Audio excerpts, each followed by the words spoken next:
खाने के लिए जो चावल सुदामा जी लाए थे उनको बड़ी रुचि के साथ श्री कृष्ण जी ने खाया। सुदामा जी के खाने के लिए कई प्लेटों में हलवा, खीर, कई सब्जी रोटी सामने रख दी। सुदामा जी को अपने घर का दृश्य याद आया कि आज शाम का खाना भी घर पे नहीं है, बच्चे भूखे बैठे हैं, रो रहे होंगे, माँ रोटी कह रहे होंगे, मैं ये पकवान कैसे खाऊं? यदि नहीं खाऊंगा तो श्री कृष्ण जी को पता चलेगा कि मैं कुछ मांगने आया हूं। मतलब सुदामा ने मतलब इतना वो दिखाया कि कहीं भगवान को भी इस बात का मालूम ना पड़ जाए कि मैं इससे कुछ मतलब मांगने तो नहीं आया हूँ, कहीं इसको मेरी आर्थिक स्थिति का इसको मालूम ना पड़ जाए। और दूसरी तरफ वो खाना उसकी आत्मा भी नहीं मांग रही थी, क्योंकि उधर उसके बच्चे बेचारे कितने भूखे थे। इसलिए एक ग्रास रोटी लेकर धीरे धीरे खाने लगा, उंगलियों को बार बार मुख में चाटकर समय बिताने लगा। परंतु श्री कृष्ण जी की दृष्टि से मित्र के मुख कमल पर थी। सब हाव भाव देख रहे थे।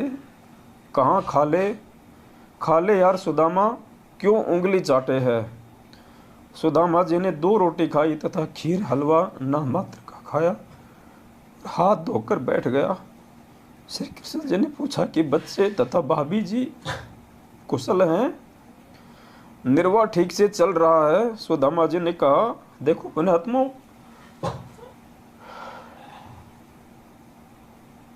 हम तो सुदामा के पैर के लायक भी नहीं है, उसके चरणों की धूल भी नहीं है, और बात करते हैं हम सतलोक जाने की।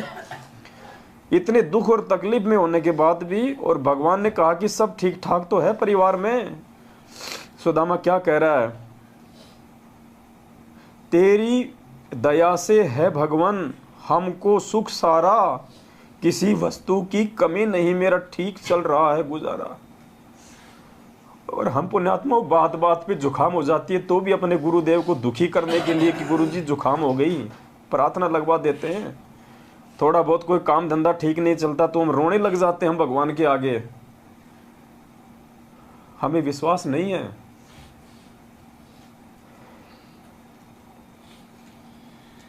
हमारी आदतों को बिगाड़ा जा रहा है काल भगवान के द्वारा, इस मैनेजमेंट वालों को निमित्त बना के।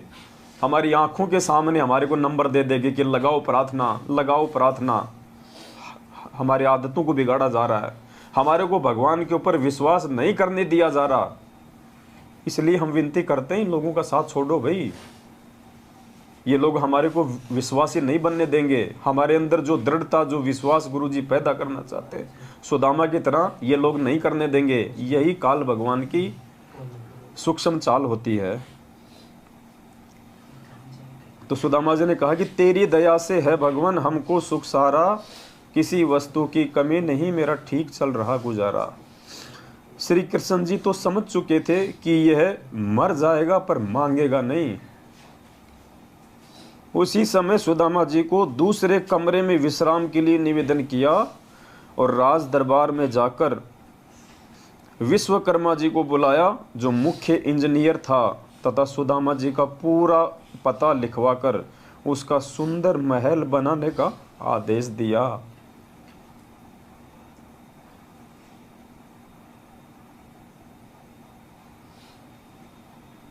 हमें जो गुरुजी देना चाहते हैं ना इस भक्ति के प्रतिफल में, हमें मांगना भी नहीं आता। परमात्मा पता नहीं हमें क्या देना चाहता है, और हम लोग छोटी छोटी चीज़ें मांग के उस परमात्मा की नज़रों से हम नीचे गिर जाते हैं।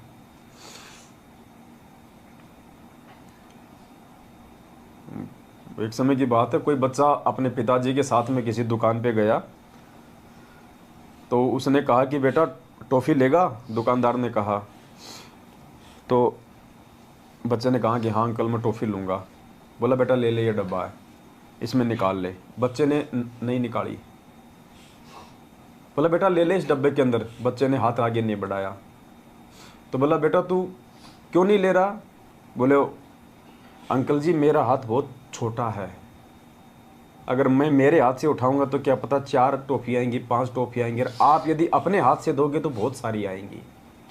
तो पुण्यात्मा, अगर भगवान अगर भगत की भक्ति से प्रसन्न होकर अगर अपनी इच्छा से उसको कुछ देगा, पता नहीं परमात्मा क्या दे दे। और हम नालायक एक कार, एक कोठी, एक मकान, अपने बच्चों की नौकरी मांग मांग के, और जो परमात्मा हमें जो देना चाहता है वास्तव में, हम उससे भी हम दूर हो जाते हैं।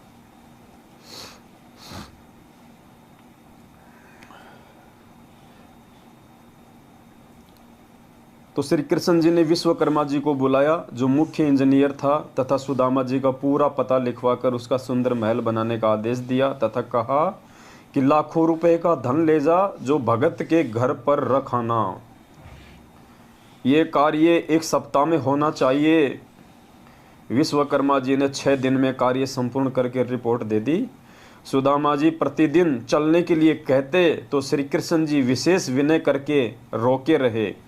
7वें दिन सुदामा वहां से चल पड़ा। नए बहुमूल्य वस्त्र पहने हुए थे, रास्ते में सोचता हुआ आ रहा था। अब देखना पुण्यात्मा, भगत कहाँ पे मार खा जाता है, जहां सुदामा भी जो है मार खा गया।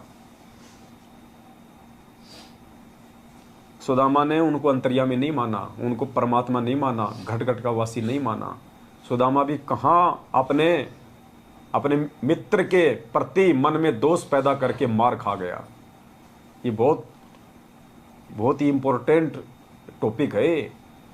अगर भगवान अगर हमारे को राहत नहीं भी दे रहा है, हमारे जीवन में छोटा मोटा कोई संकट आ गए और गुरुजी यदि हमारे को राहत नहीं दे रहे, पुण्यात्मा, मन में दोष पैदा नहीं करना, मन में दोष पैदा नहीं करना कि भक्ति सही है या नहीं है, गुरुजी पता नहीं सही है या नहीं है। अब देखना सुदामा कहाँ मार खा गया।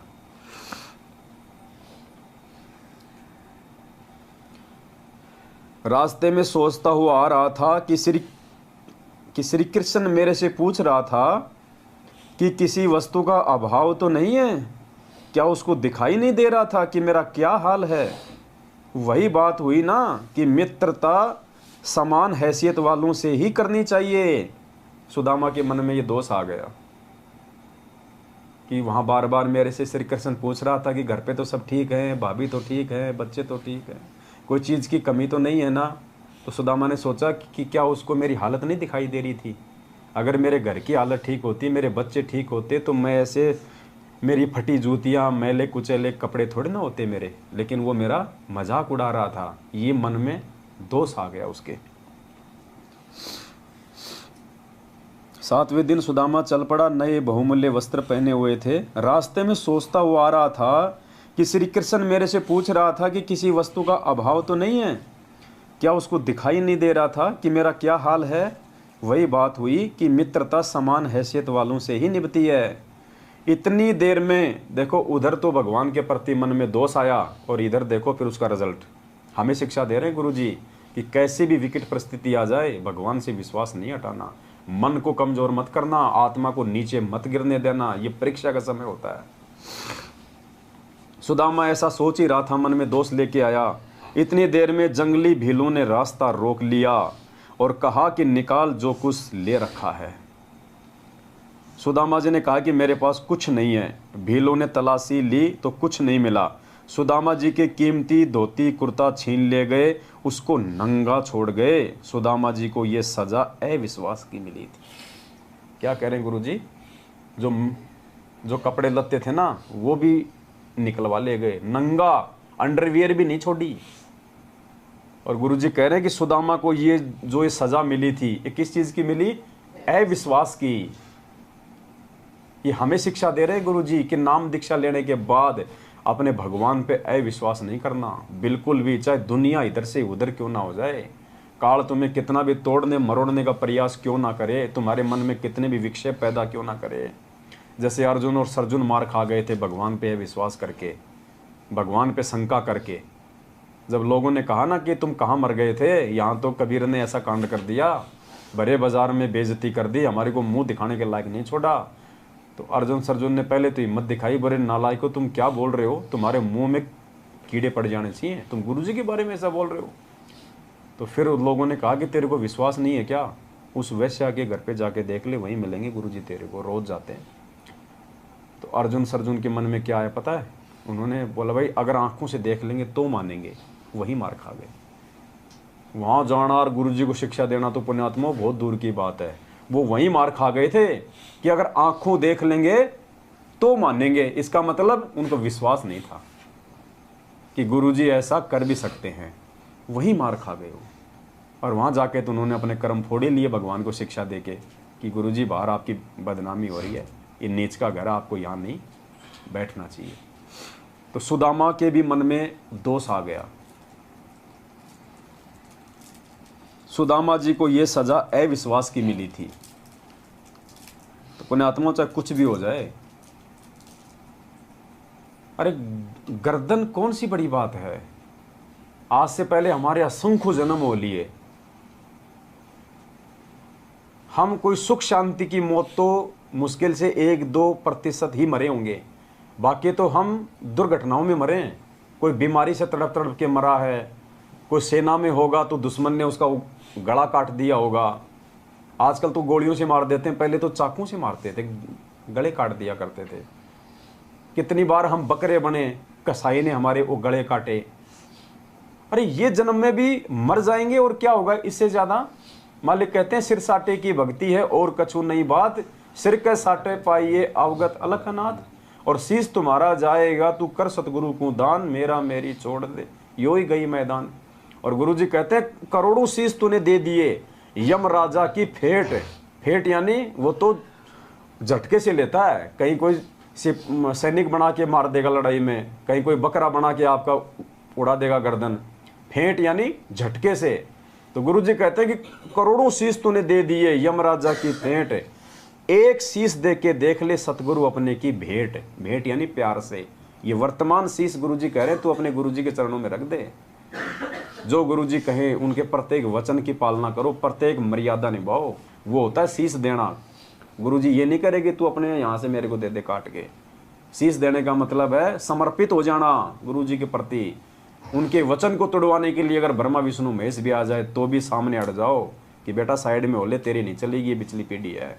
और यहाँ हमारे जैसे 2 कोड़ी के हमारे भाई बहन हमारे को 6 महीने में कांग्रेस को वोट डलवा देते हैं, 6 महीने में बीजेपी को डलवा देते हैं, रक्तदान करवा देते हैं, देहदान करवा देते हैं, गुंडों की सीबीआई जांच करवा देते हैं। मिनट मिनट में हमारी मर्यादा तोड़वा रहे हैं। कहाँ हमारे अंदर दृढ़ता है, कहाँ ज्ञान है। तो परमात्मा कहते हैं ये सजा सुदामा जी को अविश्वास की मिली, नंगा करके छोड़ दिया। नंगा करके भगवान ने जो कपड़े पहना के भेजे थे वापस उतरवा लिए भगवान ने। शाम को सूर्य अस्त के बाद अपनी झोपड़ी से थोड़ी दूरी पर अंधेरे में एक पेड़ के नीचे खड़ा होकर देखने लगा कि झोपड़ी किसी ने उखाड़ के फेंक रखी है। उसको नहीं पता था कि भगवान ने यहाँ पे महल खड़ा कर दिया। उसने देखा कि भाई हो सकता है किसी जमींदार ने या किसी व्यक्ति ने तो मेरी झोपड़ी भी उखाड़ के फेंक दी, और उसने अपना तो यहाँ पे महल बना के खड़ा कर दिया और दुखी हो गया। उसके स्थान पर आलीशान महल 2 मंजिल बना है। सुदामा जी दुखी हुए कि किसी ने झोपड़ी भी उखाड़ दी और कब्जा करके अपना मकान बना लिया। बच्चे तथा पत्नी पता नहीं कहाँ भूख के मारे डूबकर मर गए होंगे। अब जीवित रहकर भी क्या करना है, मैं भी दरिया में समाधि लेकर जीवन अंत करता हूँ। यदि परिवार जीवित भी होगा तो भूख के मारे तड़फ रहा होगा, मेरे से देखा नहीं जाएगा। वहाँ से ये सोच के चलने लगा था। उसकी पत्नी महल पर खड़ी होकर अपने पति के आने की बाट देख रही थी। ये विचार कर रही थी कि ब्राह्मण जी अपनी झोपड़ी को ना पाकर कुछ बुरी ना सोच लें, इसलिए द्वारिका के रास्ते पर टकटकी लगाए खड़ी थी। उसने उसी समय एक व्यक्ति अंधेरे में खड़ा महसूस हुआ। मिश्राणी शीघ्रता से दीपक लेकर उस ओर चली। सुदामा जी पेड़ की ओट में होकर देखने लगा कि यह स्त्री कौन है। पेड़ की ओट में इसलिए हो गया क्योंकि वो नंगा था, शर्म के मारे पेड़ की ओट में हो गया कि ये औरत कौन है। क्यों, उसने तो अच्छे खासे कपड़े पहन रखे थे, जेवर पहन रखे थे। उसने सोचा मेरी औरत तो हो ही नहीं सकती। मिश्राणी जी शीघ्रता से दीपक लेकर उस ओर चली। सुदामा जी पेड़ की ओट में होकर देखने लगा कि ये स्त्री कौन है, दीपक लेकर कहाँ जाएगी। दीपक की रोशनी में सुदामा ने अपनी पत्नी को पहचान लिया, परंतु महल से आई है, ये क्या माजरा है। सुदामा जी ने कहा कि दीपक बुझाओ, मैं नंगा हूँ। रास्ते में भीलों ने मेरे वस्त्र छीन लिए, जो श्री कृष्ण जी ने नए बहुत कीमती बनवाए थे। पंडितानी ने दीपक बुझा दिया। सुदामा ने पूछा कि ये महल किसने बना दिया, अपनी झोपड़ी किसने उखाड़ दी, आप किसके महल से आई हो, नौकरानी का कार्य करने लगी हो क्या? पंडितानी ने कहा कि हे स्वामी, ये महल आपके मित्र श्री कृष्ण जी ने बनवाया है।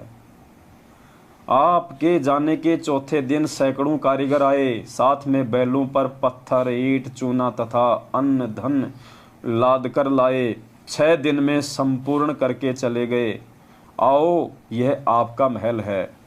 पुण्यात्माओं, क्या कह रही है पंडितानी कि आपके जाने के बाद में सैकड़ों की संख्या में कारीगर आए और ये मकान बना के चले गए। आपके मित्र श्री कृष्ण जी ने बनवाया है। 650 साल पहले गुरुजी ने क्या बताया? भगवान ने 18 लाख लोगों को भंडारा करवाया। पुण्यात्माओं, उस समय भगवान पे विश्वास करने वाला सुदामा जैसा कोई उनका भगत नहीं था 64 लाख में। इसलिए भगवान को खुद ही भगत की भूमिका करनी पड़ी और आज हमारे को विश्वास दिलाने के लिए ये उदाहरण पेश करना पड़ा कि अगर तुम भगवान पे विश्वास करोगे इस प्रकार से, तो परमात्मा तुम्हारे लिए क्या नहीं कर देगा। अगर उस समय कोई भगत होता 64 लाख में जो इतना विश्वास अगर गुरुजी पे करता, तो परमात्मा को खुद भगत बनने की जरूरत नहीं पड़ती, जैसे यहां पे श्री कृष्ण जी ने सुदामा के लिए किया। अब 650 साल पहले कोई भगत था नहीं कोई सुदामा जैसा, वरना भगवान को लीला नहीं करनी पड़ती। उस भगत के लिए भगवान लीला करता, लेकिन कोई भगत था ही नहीं, इसलिए गुरु जी को खुद भगत बनना पड़ा 650 साल पहले। तो वो काम यहाँ पे श्री कृष्ण जी ने किया अपने भगत के लिए, और वो काम परमात्मा ने दिखाया करके कि मेरे ऊपर यदि तुम इतना विश्वास करोगे और मेरी मर्यादा में चलोगे कि साईं इतना दीजिए जिसमें कुटुंब समाव, हम भी भूखा ना रहे साधु न भूखा जाए, अनाप शनाप माया नहीं जोड़ोगे, तुम्हारे अंदर वो प्रवृत्ति नहीं होगी, और फिर यदि तुम्हारे ऊपर कोई संकट आएगा तो परमात्मा कहते हैं फिर मैं तुमसे दूर नहीं हूं। कल पे कारण कौन है, तू कर सेवा निष्काम, मन इच्छा फल देऊंगा जब पड़ेगा मेरे से काम। परमात्मा कहते हैं फिर तू मुझे अपने से दूर ना समझना। जय तू चाल 1 कदम मैं चालू कदम 60, जय तू हो जा काठ का मैं हो जाऊं लोहे की लाठ। तो ये विश्वास पैदा करने के लिए परमात्मा ने कथा लिखी सुदामा जी की। अब आगे देखिए, पंडितानी ने पूछा कि आपके कपड़े क्यों 6 दिन में संपूर्ण करके चले गए? आओ, यह महल आपका है। महल में आकर देखा तो अन्न धन से भरपूर था, जीवन भर का सामान था। पंडितानी ने पूछा कि आपके कपड़े क्यों उतारे? आपके पास कुछ था ही नहीं, पुराने कपड़े थे, उसका भील क्या करेंगे? तब सुदामा ने सारी घटना बताई तथा अपने उस घटिया विचार की भी जानकारी दी जो मित्र के प्रति आया था। ये बरवाला कांड के बाद में मैनेजमेंट की उल्टी हरकतों को देख के और गुरुजी में दोष देख के जिन जिन लोगों ने गुरुजी से दूरी बनाई है या गुरुजी के प्रति जिन जिन भक्तों के मन में दोष आया था ना, उन्हें आत्माओं 90% के तो हालत बिल्कुल खराब हो चुकी है और बाकी के आने वाले समय में होगी। मर गए लोग अकाल मौत जिन्होंने गुरुजी में दोष देख के भक्ति को त्याग दिया कि गुरुजी को क्या जरूरत थी स्विमिंग पूल बनाने की, गुरुजी भगवान थे तो क्या जरूरत थी उनको बॉडीगार्ड रखने की। क्या गुरुजी को नहीं पता था मैनेजमेंट ऐसा है? क्या गुरुजी संगत को नहीं बता सकते थे? क्या जरूरत थी गुरुजी को भक्तों को कमांडो बनाने की? क्या गुरुजी कोर्ट की तारीखों पे नहीं जा सकते थे? वही अर्जुन सर्जुन वाला, वही सेम टू सेम लीला थी ये। कितने लोगों ने अपने कर्म और अपना धर्म बिगाड़ा बरवाला कांड के बाद गुरुजी में दोष देख के, और आज उन दोषियों के वो चमचे बने हुए हैं। तब सुदामा ने सारी घटना बताई तथा ना अपने उस घटिया विचार की भी जानकारी दी जो मित्र के प्रति आया था। यानी गुरुजी हमें समझाना चाह रहे हैं कि नालायकों, सुदामा के मन में जो विचार आया घटिया और जिसके चलते उसके साथ ऐसा हुआ, तो इस शिक्षा से पहले ही तुम संभल जाना और अपने गुरुजी के प्रति जीवन में कभी किसी भी अरे गहरे व्यक्ति के कहने पे दोष पैदा मत करना। हम हिसार जाते थे तारीखों पे, ट्रेन में पता नहीं कितने लोग मिलते थे हमारे को, और ये रामपाल के चेले हम आरती करते थे अपनी, मालूम हो ही जाता था। अरे भाई कि जाओ हो, अरे मैं जानू हूँ मेरे गांव का है, मेरा खेत और उसका खेत बराबर में है, बीड़ियाँ का सुट्टे मारा करता। अब बन गया वो साधु। कोई कहता अरे मैं और वो दोनों एक ही बैच में काम करते थे, मैं भी उसी डिपार्टमेंट में था, मन अच्छे से पता उसके बारे में, जो है थमकित बाबा के चक्कर में आके थम पागल हो गए। अब जो मंद बुद्धि होगा वो तो सोचेगा यार गुरुजी के गांव का है, दोनों के खेत बराबर में है, यार ये तो झूठ क्यों बोलेगा, बस वहीं मर गए।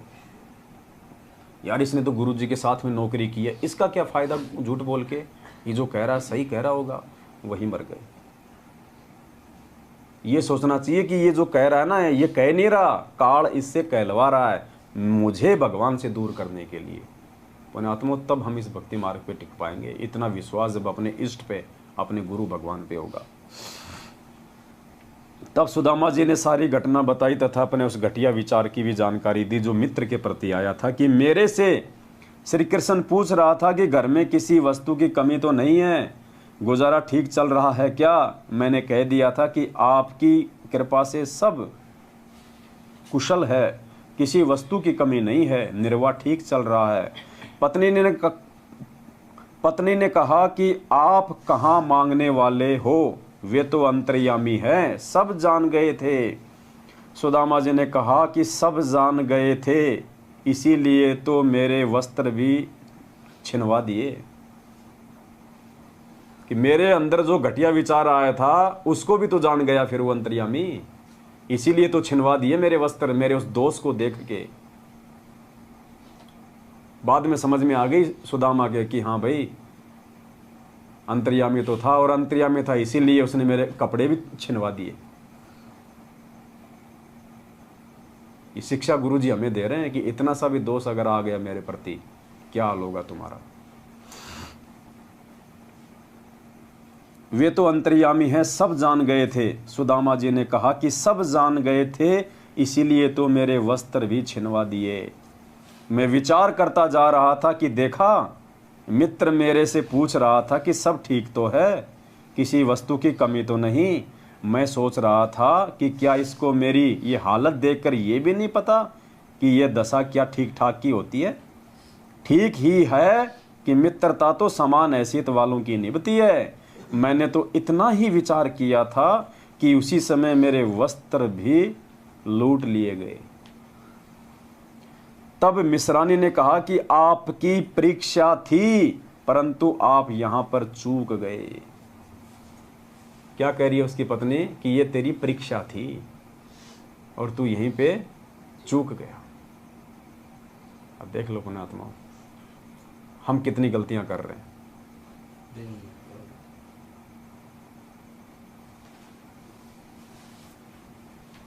उसी का झटका आपको दिया। अब देख तेरे मित्र का कमाल। बच्चों के वस्त्र राजाओं जैसे हैं, 4 सिपाही चारों कोणों पर रखवाली कर रहे हैं।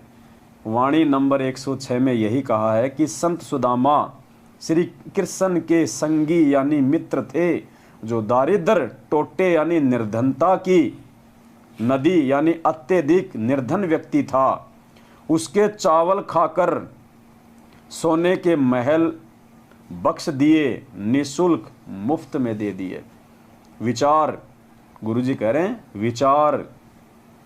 श्री कृष्ण जी राजा थे, अपने मित्र की इतनी सहायता करना एक राजा के लिए कोई बड़ी बात नहीं है। इतनी सहायता तो एक प्रांत का मंत्री अपने मित्र की आसानी से कर सकता है। अब देखना परमात्मा ने क्या क्या किया अपने भक्तों के साथ। परमेश्वर कबीर जी ने एक अति निर्धन मुसलमान लुहार तैमूर लंग की 1 रोटी खाकर 7 पीढ़ी का राज बख्श दिया। उसने तो 3 मुट्ठी खाए थे चावल की, भगवान ने तो केवल 1 चपाती खाई थी और 7 पीढ़ी का राज दे दिया। उसने खाली सुदामा के जीवन को ही सफल किया और भगवान ने 7 पीढ़ी का राज बख्श दिया। राज जो पूरे विश्व का संचालन करता है, पूरा देश चलाता है। यानी गुरुजी कह रहे हैं कि उस श्री कृष्ण से आज तुम्हारा भगवान कितना समर्थ है, देख लो नालायको। और तुम भगवान तो श्री कृष्ण से भी ज्यादा समर्थ तुम्हारा, लेकिन तुम भगत सुदामा से भी नीचे गिरे हुए, तो कैसे बात बनेगी? कैसे सतलोक की यात्रा कर पाओगे? कैसे वो दरवाजा देख पाओगे? एक अति निर्धन मुसलमान लोहार तैमूरलंग की एक रोटी खाकर 7 पीढ़ी का राज बख्श दिया। उसी जीवन में तैमूरलंग राजा बना, जिसका राज्य विशाल था। दिल्ली की राजधानी पर उसने अपना प्रतिनिधि छोड़ा था। उसकी मृत्यु के उपरांत कुछ समय दिल्ली की गद्दी पर अन्य ने कब्जा कर लिया था।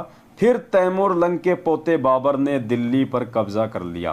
पहले तैमूरलंग का प्रतिनिधि दिल्ली पर बैठा रहता था। उसकी तीसरी पीढ़ी ने अपने आप को स्वतंत्र घोषित कर दिया। तब बाबर ने लड़ाई करके दिल्ली का राज्य प्राप्त किया। बाबर से औरंगजेब तक 6 पीढ़ी तक प्रथम तैमूरलंग, इस प्रकार कुल 7 पीढ़ी का राज्य परमेश्वर कबीर जी ने तैमूरलंग को दिया। नंबर 1 तैमूरलंग, नंबर 2 उसका पोता बाबर, नंबर 3 हुमायूं पुत्र बाबर, नंबर 4 अकबर पुत्र हुमायूं, नंबर 5 जहांगीर पुत्र अकबर, नंबर 6 शाहजहां पुत्र जहांगीर और नंबर 7 औरंगजेब पुत्र शाहजहां। एक चपाती के बदले 7 पीढ़ी का राज, जबकि ना तो उसने नाम लिया था उस समय तक, ना वो कोई मर्यादा में था, ना वो कोई भक्ति जानता था। ये समर्थता दिखाई परमात्मा ने कि आज तो तुम मेरी शरण में हो, तुम्हारे लिए मैं क्या नहीं कर सकता। रंका बंका वाली उस कथा में परमात्मा ने क्या कहा उनको कि मैं चाहूं तो तुम्हारे लिए सोने का महल भी बनवा सकता हूं, सोने का भी। उनकी झोपड़ी जलाई ना परमात्मा ने, और फिर उससे भी बड़ी झोपड़ी बना दी थी। और जब वो गए अपने गुरुदेव के पास में पूछने के लिए कि गुरुदेव जो आकाशवाणी हुई थी झोपड़ी में रहने की, वो आपकी थी या किसी और की थी, तो उन्होंने कहा कि बेटा वो झोपड़ी मैंने जलाई थी, मैंने बनाई है। तुमने जो परीक्षा दी है और इस परीक्षा में जो तुम पास हुए हो, उसके बदले तो मैं तुम्हारा सोने का मकान भी बना सकता था। लेकिन भगवान ने भक्तों से भक्ति करवानी होती है, इसलिए उनको परमात्मा लिमिट में रखते हैं। विशेष भिन्नता, जन्म मरण का कष्ट न श्री कृष्ण जी का समाप्त है न सुदामा का हुआ। दोनों ही आगे के जन्मों में अन्य प्राणियों के शरीरों में जाएंगे। तैमूरलंग को 7 पीढ़ी का राज्य भी मिला और मोक्ष भी मिला। अब देखो पुण्यात्माओं, क्या आज तक कभी गुरुजी ने किसी सत्संग में कहा कि तैमूरलंग का मोक्ष हो गया, वो सतलोक चला गया? वो तो भक्ति युग था ही नहीं। उस समय तो प्रथम मंत्र भी भगवान ने किसी को पूरा नहीं दिया। 1392 में परमात्मा ने प्रकट होकर उसको नाम दिया था, जबकि काशी में 1398 में आया था, 6 साल बाद। अपने काशी में प्रकट होने के 6 साल पहले ही परमात्मा तैमूरलंग को मिला था, 1392 में। और क्या लिख रहे हैं गुरुजी? तैमूरलंग को 7 पीढ़ी का राज्य भी मिला और मोक्ष भी मिला।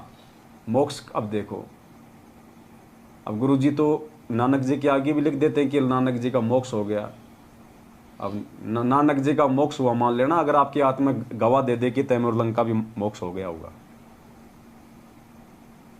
राज्य में मोक्ष नहीं होता, और तैमूरलंग का उस समय कहां से मोक्ष हो जाएगा? लेकिन मोक्ष का मतलब ये नहीं कि वो सतलोक बैठ गया। मोक्ष का मतलब है कि परमात्मा ने उसको जन्म मरण के चक्कर से निकालने के लिए उसको भक्ति पे लगा दिया। अब परमात्मा किसी न किसी जन्म में उस आत्मा को पार भी लगा देगा, मोक्ष भी कर देगा। तो मोक्ष का मतलब ये होता है। यहाँ पे मोक्ष का नाम लेते ये नहीं कि वो तो सतलोक ही चला गया। सतलोक से पहले तो मिनी सतलोक भी है।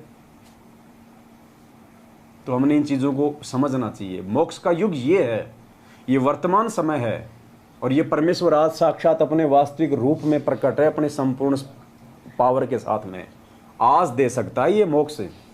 चाहे उस जैसे लाखों तैमूरलंग आ जाओ, आज मोक्ष कर सकता है ये परमात्मा। अगर आज कोई मोक्ष करवाना चाहेगा तो ये है भक्ति का पीक टाइम, मोक्ष का time, golden chance, prime time, बिजली पीढ़ी। आज होगा उन सभी का मोक्ष, तैमूरलंग का, नानक जी का, मीरा जी का, धन्ना जी का, नंदा जी का, रंका बंका का, सेहू सम्मन का, द्रौपदी का। परमात्मा ने बताया आज यदि वो यहाँ आएंगे और यदि मर्यादा के साथ में आजीवन भक्ति पे टिके रहे, आज मोक्ष प्राप्त कर सकती है वो आत्मा।